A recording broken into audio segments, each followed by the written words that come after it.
Daniel Foster had always been a man defined by his ambition. Throughout his life, he had climbed the corporate ladder with relentless determination, sacrificing personal relationships and leisure time for the sake of success. Now, at 55, he found himself at the pinnacle of his career, the executive suite of a prestigious company. Yet something felt profoundly amiss. The accolades, the salary, the corner office, all of it felt hollow. He was surrounded by the trappings of success, but inside, he wrestled with an emptiness that gnawed at him, a sense that he was merely going through the motions. One evening, as he returned home after yet another grueling day, an invitation to a 70th birthday celebration for an old college friend, Robert, arrived in the mail.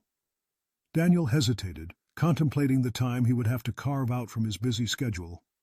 Curiosity got the better of him, and he decided to attend. He hadn't seen Robert in years and wondered how life had treated him. That night, Daniel would find more than just nostalgia. He would stumble upon a profound turning point. As he entered the party, the atmosphere buzzed with laughter and warmth. Daniel quickly spotted Robert, looking remarkably different from the last time they met. The carefree spirit he remembered was now replaced by a relaxed, joyful man who radiated contentment. They settled into a corner to catch up, and Robert's story unfolded like a book filled with unexpected chapters. After suffering a heart attack in his early 50s, Robert had reevaluated his life priorities. He had shed the corporate shackles, choosing instead to travel, paint, and immerse himself in the lives of his loved ones. "I wish I had known earlier what really matters," Robert confessed, his eyes sparkling with a wisdom that resonated deeply with Daniel. Intrigued yet skeptical, Daniel listened intently as Robert introduced a concept that had guided his transformation: the 3 stages of life. When you're young, you have time and health but no money. In midlife, you have money and health but no time. In old age, you have time and money but declining health. The trick is recognizing the sweet spot, your 50s and early 60s, when all 3 align. This revelation struck Daniel like a bolt of lightning. Here he was, standing at the precipice of his own sweet spot, yet he had been postponing true happiness, waiting for the elusive right time that never seemed to arrive. The conversation lingered in Daniel's mind long after the party ended. He began to observe the stark contrast between his wealth and the joy it brought him. Days filled with back-to-back meetings and nights consumed by stress had dulled his senses. The thought of change both excited and terrified him. Could he break free from the cycle of his self-imposed obligations? With a hesitant heart, he resolved to take a simple yet radical step, leaving work early the following day to have dinner with his wife and daughter. That evening, enveloped in the warmth of family, he rediscovered a forgotten feeling, genuine connection. Emboldened by this small victory, Daniel started to make more changes. He began to say no to unnecessary meetings, declined social invitations that drained his energy, and prioritized activities that sparked joy. At first it felt unnatural, as though he was shedding a second skin he had worn for decades. Yet, as his schedule lightened, he experienced a revelation. He had been wasting precious time on obligations that didn't truly matter. A routine checkup with his doctor brought alarming news. Years of stress and neglect had taken a toll on his health. Inspired by Robert's transformation, Daniel took action. He reintroduced morning walks into his routine, cut back on alcohol, and joined a yoga class.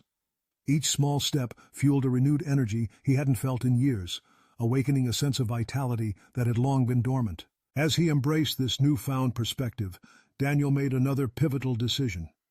For the first time in decades, he hired a housekeeper and outsourced tasks he had stubbornly handled himself. This freed up time he had thought was reserved for work. He began to rediscover old passions, reading, hiking, even learning to play the piano. In this journey, he realized that true wealth wasn't measured by his bank account, but by the freedom to engage in what he loved.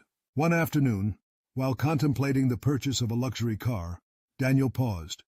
Did he genuinely want it, or was it merely a status symbol? To satisfy his curiosity, he rented the car for a weekend. By Monday, the thrill had faded, leaving him with a sense of absurdity.